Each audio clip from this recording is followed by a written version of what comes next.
সামনে যেতেই শুনলাম বাবা বলছে, নীলা, নীলা মা, দরজা খোলো। খুলছি বাবা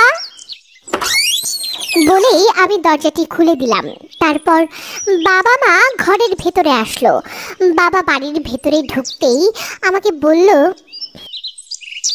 কাল রাতে তো ভীষণ বৃষ্টি হলো মনে হয়, কারেন্টও ছিল না। নীলা মা, তুমি কাল রাতে ভয় পাওনি তো একা থাকতে? বাবা, আমার সাথে কাল রাতে খুব খারাপ একটা ঘটনা ঘটেছে। কেন, কি হয়েছে তোর সাথে? কেউ কি এসেছিল? না মা, কেউ আসেনি।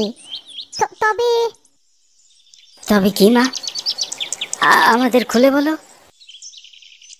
আমি তারপর সব ঘটনা খুলে বললাম তাদের। তারাও